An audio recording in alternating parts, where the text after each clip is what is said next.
الحمدللہ رب العالمین والصلاة والسلام علی خاتم الانبیاء والمرسلین وعلی آلہ واصحابہ اجمعین، اما بعد فاعوذ باللہ من الشیطان الرجیم، بسم اللہ الرحمن الرحیم۔ آئیے سب سے پہلے حضور شافع یوم النشور صلی اللہ علیہ وسلم کی بارگاہ میں ادب و احترام سے درود و سلام کا نذرانہ پیش کریں۔ پڑھی اللہم صلی علی سیدنا مولانا محمد وعلی آل محمد کما تحب وترضى من سبیلی، صلاۃ و سلام علیک یا رسول اللہ صلی اللہ علیہ وسلم۔ رسول اللہ اعلی رسول پر ایک مرتبہ اور ہدیہ درود پیش کریے۔ اللہم صلی علی سیدنا مولانا محمد جد الحسن والحسین وعلی آل سیدنا مولانا محمد جد الحسن والحسین۔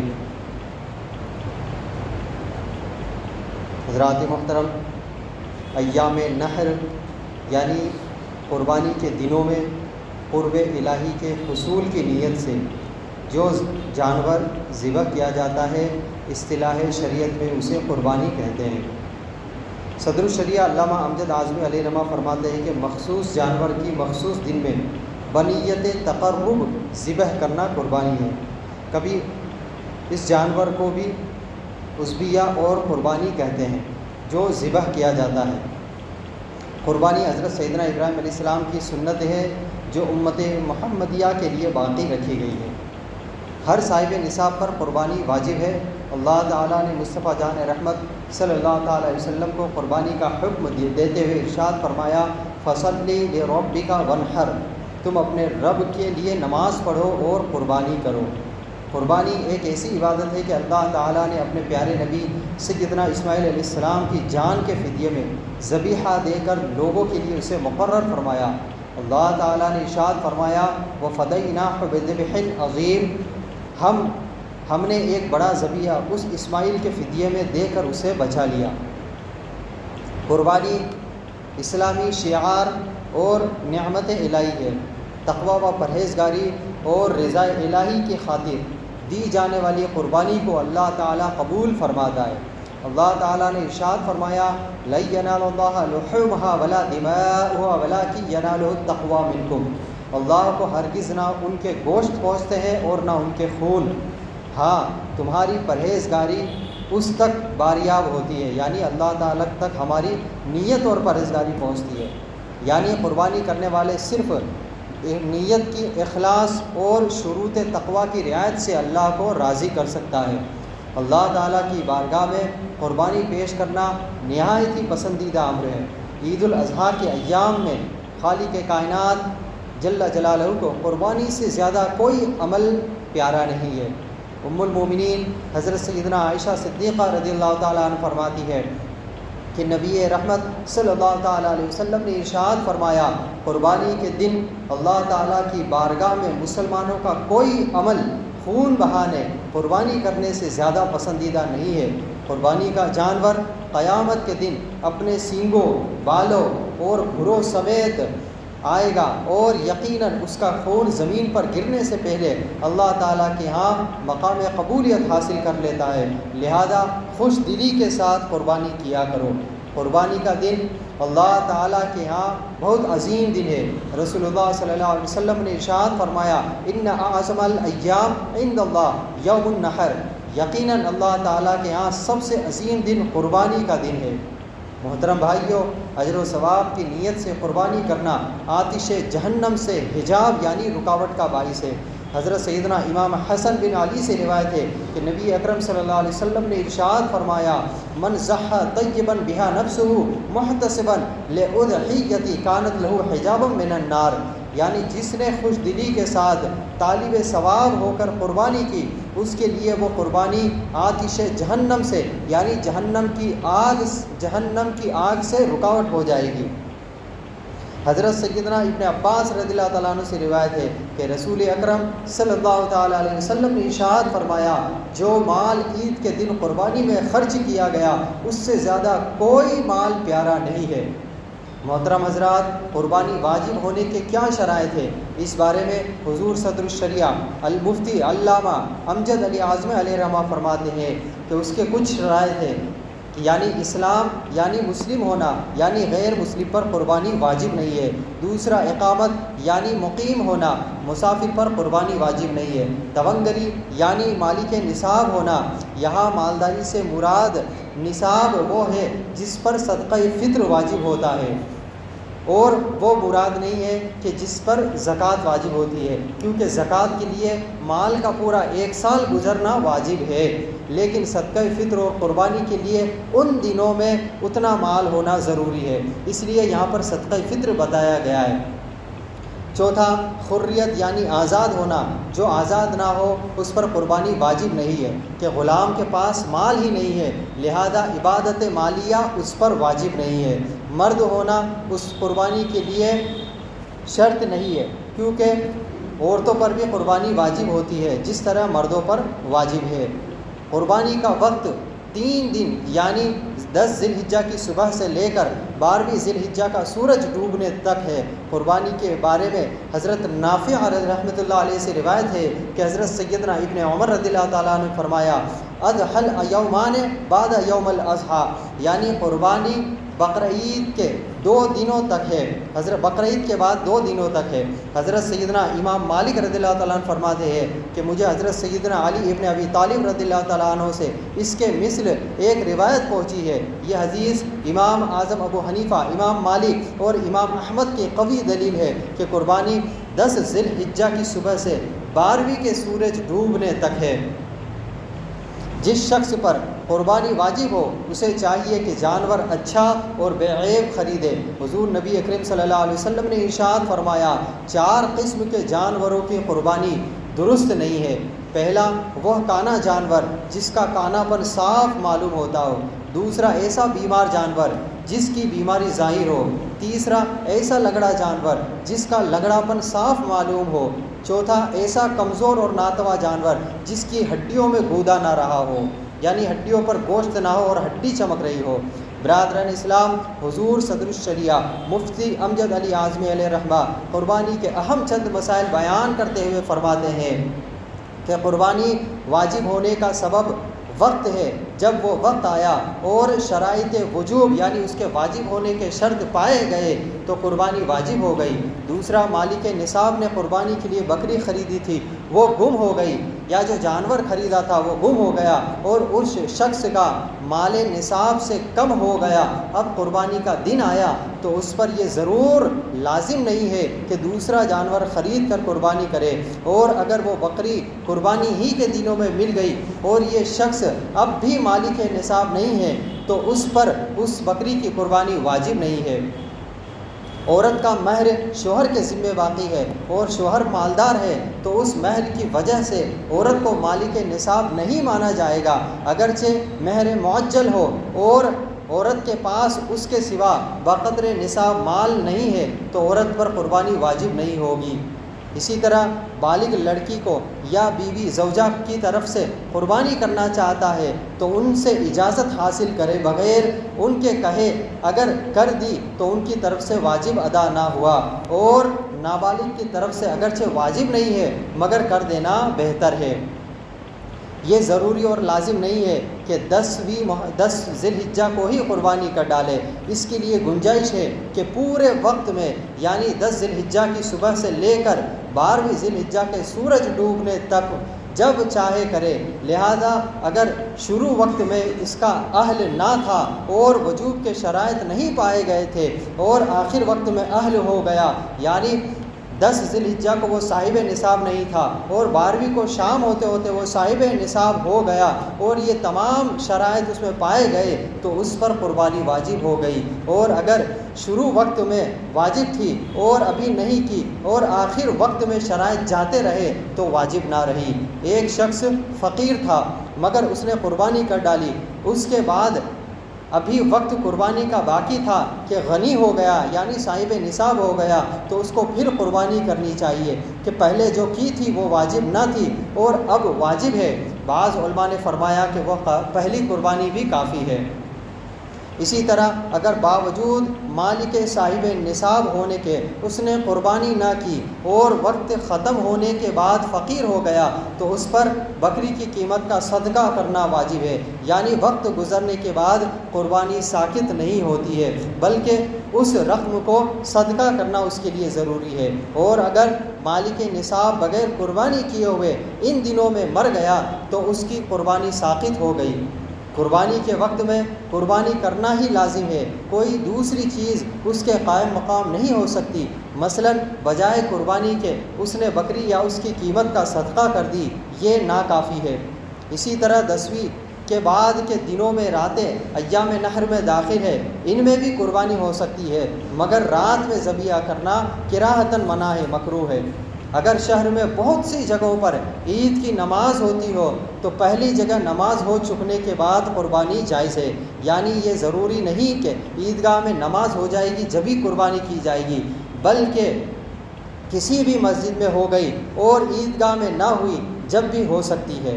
اسی طرح مینا میں چونکہ عید کی نماز نہیں ہوتی لہٰذا وہاں جو قربانی کرنا چاہے وہ طلوع فجر کے بعد سے لے کر سکتا ہے۔ اسی طرح قربانی کے دن گزر گئے اور اس نے قربانی نہیں کی اور جانور یا اس کی قیمت کو صدقہ بھی نہیں کیا، یہاں تک کہ دوسری بقرعید آ گئی، اب یہ چاہتا ہے کہ سال گزشتہ کی قربانی کی قضا اس سال کر لے، یہ نہیں ہو سکتا، بلکہ اب بھی وہی حکم ہے کہ جانور یا اس کی قیمت کا صدقہ کرے۔ عزیزان محترم، عید الاضحیٰ کے موقع پر قربانی پیش کرنے میں بنیادی فلسفہ یہ ہے کہ اگر راہ خدا میں اپنی عزیز ترین چیز، سب سے پیاری چیز بھی نچھاور کرنی پڑے تو اس سے دریغ نہ کرے، رکاوٹ محسوس نہ کیا جائے، بلکہ اگر قربانی کے فریضے سے اس فلسفے کو نکال دیا جائے تو پھر اس کا مفہوم بے معنی سا ہو جاتا ہے۔ لہذا قربانی کرتے وقت یہ بات ہمارے پیش نظر رکھنی چاہیے کہ حضرت سیدنا ابراہیم علیہ السلام نے جس وقت اپنے بیٹے سیدنا اسماعیل علیہ السلام کو قربان کرنے کے لیے پیش کر رہے تھے، اس وقت ان کا مقصود و مطلوب شہرت یا نمو نمائش ہرگز نہ تھا، بلکہ انہوں نے خالصتاً رضا الہی کے لیے اپنے جگر گوشے کو راہ خدا میں قربان کے لیے پیش کیا۔ حضرت سیدنا ابراہیم علیہ السلام کی یہ قربانی رہتی دنیا تک کے لیے ایک روشن مثال اور مسلمانوں کے لیے اطاعت و ایثار کا ایک حسین خوبصورت نمونہ ہے۔ محترم بھائیوں، ہونا تو یہ چاہیے کہ سنت ابراہیمی کو پورا کرنے کی غرض سے ذبح کیے جانے والے جانور کے ساتھ ساتھ شہرت و ریاکاری جیسی دنیاوی خواہشات اور انا کو بھی، اپنے اندر کی انا یعنی میں کو بھی قربان کر دیا جائے اور خالصتاً صرف اور صرف اللہ تعالیٰ کی رضا، تقوی و پرہیزگاری کو حاصل کرنے کے لیے قربانی پیش کی جائے، کیونکہ بحیثیت مسلمان ہمارا یہ عقیدہ ہے کہ لن ینال اللہ لحومها ولا دماؤها ولکن ینالہ التقوی منکم، کہ رب تعالیٰ کو ہمارے جانوروں کے گوشت اور خون کی حاجت نہیں ہے، بلکہ وہ ہمارا جذبہ قربانی اور ایثار اور تقوی کو ملاحظہ فرماتا ہے، یعنی ہمارے ایثار یعنی نثار کرنے کا جو ہمارے اندر نیت ہے اور ہمارا جو تقوی ہے، جو نیت ہے، وہ صرف اور صرف اللہ تعالیٰ کی بارگاہ میں پہنچتا ہے۔ جانور کی قربانی تو صرف ایک نشانی ہے، اصل قربانی تو یہ ہے کہ احکام شریعت کی تکمیل میں اپنی نفسانی خواہشات کو قربان کیا جائے، اپنی سہولت و ضروریات کو نظر انداز کر کے اپنے مسلمان بھائیوں کی مدد کی جائے، اپنی ذات کو تقوی، خلوص اور ایثار کا پیکر بنایا جائے۔ حضرات محترم، ہمارے معاشرے میں زیادہ تر یہ دیکھا گیا ہے کہ صاحب حیثیت لوگ قربانی کے لیے لاکھوں روپے خرچ کرتے ہیں، اعلیٰ سے اعلیٰ نسل کا جانور خرید کر اس نیک کام میں ایک دوسرے سے آگے بڑھنے کی کوشش کرتے ہیں اور ہر ممکن کوشش کرتے ہیں۔ یہ عمل اگر اللہ تعالیٰ کی رضا الہی کے لیے پیش نظر ہے تو بہت اچھی بات ہے، لیکن اس سے مقصود، اس کا مقصد صرف شہرت یا دکھاوا ہے تو یہ سب کام، ہمارا پیسہ خرچ کرنا یا ہمارا جو نیت ہے، یہ سب بیکار ہو جائے گی۔ اسی طرح بعض لوگ راہ خدا میں لاکھوں روپیہ خرچ کرنے کے لیے تو ہر دم تیار رہتے ہیں، لیکن اپنی انا کو قربان کرنے کے لیے، ناراض بھائی بہنوں کو راضی کرنے اور ان سے صلح کرنے کے لیے آمادہ نہیں ہوتے۔ ایسے لوگوں کو بھی سوچنا چاہیے، بظاہر ہم یہ چاہتے ہیں، ہم یہ دیکھتے ہیں کہ ایک جانور کی قربانی کس کام کی ہے؟ سب سے پہلے ہمیں اپنے نفس کو مارنا ہوگا، اپنی نفسانی خواہشات کو قربان کرنا ہوگا۔ یقین کیجئے کہ اگر ہم ایسا کرنے میں کامیاب ہو گئے تو پھر عید الاضحیٰ کے موقع پر پیش کی جانے والی یہ قربانیاں سونے پہ سہاگا کی مثل ہوگی۔ لہذا جس کے اپنے رشتہ دار یا کوئی بھی کے اندر رشتہ داری میں ناراضگی ہو، وہ عید قربا کے اس مبارک ایام میں آپس کی تمام رنجشیں، ناراضگیاں دور کر لے، اپنے دل کو کینہ، بغض، عداوت، چغل خوری اور حسد جیسے ایمان جلانے والی چیز اور خطرناک گناہوں سے پاک و صاف کر کے ہمیشہ کے لیے آپس میں شکر و شکر ہو جائے، ایک دوسرے سے مصافحہ و معانقہ کرے، عید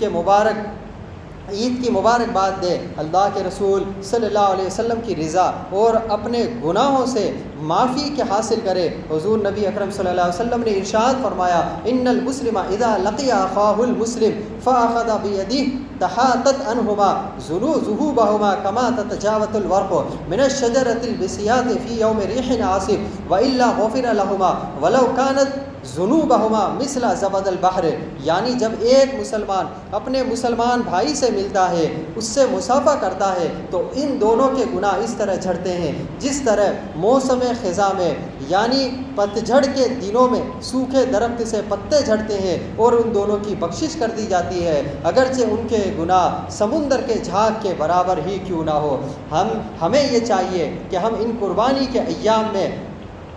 اپنے آپ کو اس طرح سے پاک و صاف کر لے اور اپنے دل کے ہر کینہ کو دور کر لے۔ بھائیوں اور بزرگوں، اپنے گرد و پیش میں یعنی اپنے آس پاس میں رہنے والے مسلمان بھائیوں بہنوں کا بھی خیال رکھے، اپنے اندر خلوص، ایثار اور قربانی کا جذبہ پیدا کرے۔ عید قربا کا یہی مقصد و پیغام ہے۔ جس طرح حضرت سیدنا ابراہیم علیہ السلام نے اپنی قیمتی چیز اللہ کی راہ میں قربان کی اور آزمائش میں پورے اترے، اس طرح ہم بھی اللہ تعالیٰ کے احکام پر عمل کر کے اپنے رب کی رضا و قرب حاصل کر سکتے ہیں۔ جس طرح حضرت سیدنا اسماعیل علیہ السلام نے حکم الہی کے سامنے اپنا سر تسلیم خم کیا، اسی طرح ہمیں چاہیے کہ ہم اپنے بچوں کو بھی احکام الہی کی پابندی کرنے کی تلقین کرتے رہے، انہیں معاشرے میں بسنے والے دوسرے افراد کے ساتھ اچھا سلوک اور ہمدردی سے پیش آنے، ان کی ضروریات کا خیال رکھنے، ان کی خوشی غمی میں شریک ہونے اور ان کے خاطر اپنی خواہشات کو قربان کرنے کا جذبہ بیدار کرے۔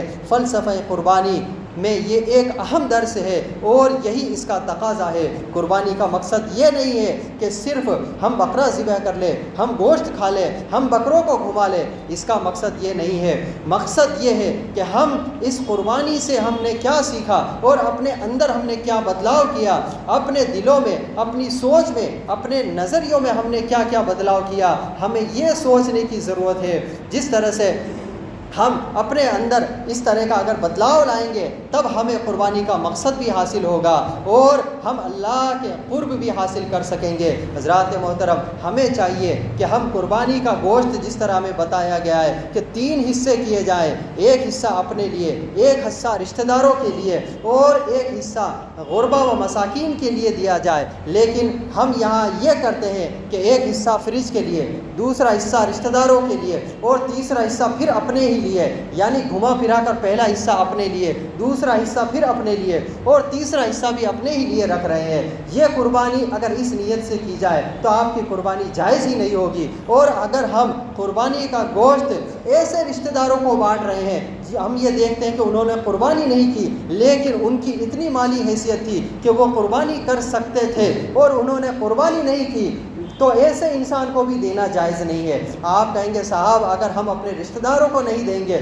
تو وہ ہم سے ناراض ہو جائیں گے۔ میرا یہ کہنا ہے کہ آپ نے قربانی جس نیت سے کی ہے، اگر آپ ایسی ہی نیت رکھیں گے تو پھر آپ سے اللہ و رسول بھی تو ناراض ہوں گے۔ قیامت کے دن آپ کو حساب یہ دینا ہوگا، یہ نہیں ہے کہ رشتہ دار آپ سے حساب مانگے گا، صاحب میرے پاس میں یہ رہتا تھا، اس نے قربانی کی اور مجھے گوشت نہیں دیا، نہیں، بلکہ جو غربا و مساکین اس کے زیادہ حقدار تھے تھے وہ آپ سے قیامت کے دن اللہ کی بارگاہ میں عرض کریں گے کہ مالک یہ امیر تھا، میں مجبور تھا، میرے پاس گوشت خریدنے کے پیسے نہیں تھے اور قربانی کے دنوں میں اس نے قربانی کی اور مجھے نہیں دی، تو آپ کو اس کا حساب دینا پڑے گا، اپنے اس رشتہ دار کا حساب آپ کو نہیں دینا پڑے گا۔ بہت جگہ یہ دیکھا جاتا ہے کہ ہم 4-5 بھائی مل کے ایک بڑا بکرا لائیں گے اور بڑی قربانی کریں گے۔ نہیں، قربانی صرف جس پر واجب ہے اس کے نام کی جائے۔ یہ نہیں ہے کہ ہم 20-20 ہزار کے 2 بکرے لا کے 2 صاحب نصاب کے لیے ہم قربانی کر سکتے تھے اور ہم 40,000 کا ایک بکرا لائے یا 50-60 کا ایک زیادہ اونچا بکرا لائے۔ اب سب سے پہلے ہماری نیت بھی یہ دیکھی جائے گی کہ ہم نے جو یہ بڑا بکرا لائے ہیں، جو بڑا جانور لائے ہیں، اس کے لیے ہماری نیت کیا تھی۔ اگر صرف دکھاوا ریاکاری ہے تو آپ کی یہ قربانی رائے گا گئی، اور اگر آپ کا مقصد صرف ثواب حاصل کرنا اور زیادہ لوگوں تک گوشت پہنچانا ہے تو یہ آپ کی قربانی اللہ کی بارگاہ میں مقبول ہے۔ اسی لیے ہمیں یہ چاہیے کہ ہم رشتہ داروں سے زیادہ، ہم اپنے امیر رشتہ داروں سے زیادہ غریب رشتہ دار اور غربا و مساکین کا زیادہ خیال کرے، انہیں کم سے کم اتنا گوشت ضرور دے کہ وہ ایک وقت بنا کے کھا لے۔ یہاں آج کل ایک فیشن چلا ہوا ہے کہ اگر ہم 10 لوگوں میں بانٹنے کی حیثیت رکھتے ہیں تو ہم 30 لوگوں میں بانٹیں گے۔ اس کی وجہ یہ ہے کہ ہمیں اگر ہم پاؤ بھر 10 لوگوں میں بانٹ سکتے تھے تو ہم نے اسی پاؤں میں سے اور 100 گرام نکال کے 3 4 بوٹیاں 30 لوگوں میں بانٹ دی۔ اب وہ 30 لوگوں میں ایک وقت کا تو بن نہیں سکتا۔ اب آپ کہیں گے صاحب ان کے یہاں تو بہت لوگوں کا آتا ہے، تو جب بہت لوگوں کا آتا ہے تو آپ کو دینے کی پھر ضرورت ہی نہیں ہے ان لوگوں میں۔ ہمارا مقصد قربانی کا یہ ہے کہ ان غریب مساکین تک دیا جائے، اور ان کو دینے میں ہم صرف یہ رکھیں کہ اللہ کی رضا کے لیے ہم اپنے قربانی کا گوشت ان غریب مساکین کو دے رہے ہیں، اور ایک وقت ان کے گھر کا اگر چولہا جل جائے وہ شکم سے رو کے کھا لے تو یہی آپ کی قربانی اللہ کی بارگاہ میں قبول ہے۔ اللہ تبارک و تعالی ہمیں اور آپ کو قربانی کا صحیح معنی و مفہوم سمجھنے کی توفیق رفیق عطا فرمائے۔ استغفر اللہ ربی من کل ذنب اذنبت واتوب الیہ، وآخر دعوانا ان الحمد